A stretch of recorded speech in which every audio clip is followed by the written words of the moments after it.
ఈ బాల్కస్మ్ అనేవారు నువ్వెవనివా? పెద్ద పెద్ద మాటలు మాట్లాడుతున్నావు. కండ కావురమా, మదమా, డబ్బులు బాగా పిచ్చిలేసిందా? నాలుక కనుక మందమై షేర్లు వస్తే ఉప్పు పసుపు పెట్టి రాకుతాం.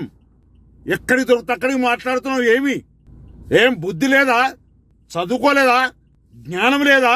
ఒక సభల ఈ రాష్ట్ర ముఖ్యమంత్రి రేవంత్ రెడ్డి గారిని, ఒక జాతీయ పార్టీకి అధ్యక్షుడైన రేవంత్ రెడ్డి గారిని నోటికొచ్చిన మాట్లాడడం నీ నాలుక మందం, నాలుక చీర్స్తాం కొడుక. ఏమనుకుంటున్నావు? ఈ తెలంగాణ రాష్ట్రాన్ని తెచ్చింది కాంగ్రెస్ పార్టీ. మేం పార్లమెంట్ నుండి కొట్లాడి తెచ్చినాం, బిల్లు పెట్టించినాం.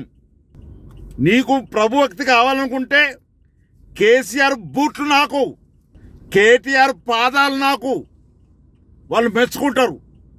అట్ట కూడా మెచ్చుకోకపోతే నేను ఫోన్ చేసి చెప్తా వాడిని మెచ్చుకోమని. ఏం మాట్లాడుతావు?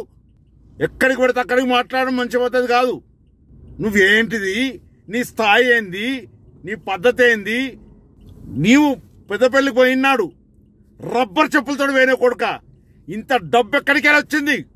ప్రజలను ముంచి మోసం చేసి డబ్బులు సంపాదించి ఎక్కడికి పడితే అక్కడికి మాట్లాడుతూ ఉన్నావు కొడుక. నీ సంగతి తెలుస్తారు.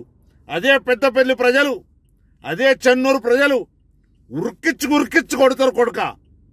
ఏమనుకుంటున్నావు? ఎక్కడికి పడితే అక్కడికి మాట్లాడుతావు. వెంటనే బేషరత క్షమాపణ చెప్పాలి, లేకపోతే ఉరికిస్తాం. ఏమనుకుంటున్నావు? ఇది హెచ్చరికగా భావించవలసిందిగా డిమాండ్ చేస్తూ ఇంకోసారి ఇలా మాట్లాడితే పెద్దపల్లి ప్రజానీకానికి విజ్ఞప్తి చేస్తున్నాను. ఈ బాల్కసుమన్ను పొలిమేర దాటి కదక మెట్పల్లికి పోయేదాకా ఉరికిచ్చి కొట్టాలని విజ్ఞప్తి చేస్తా ఉన్నాను. ధన్యవాదాలు.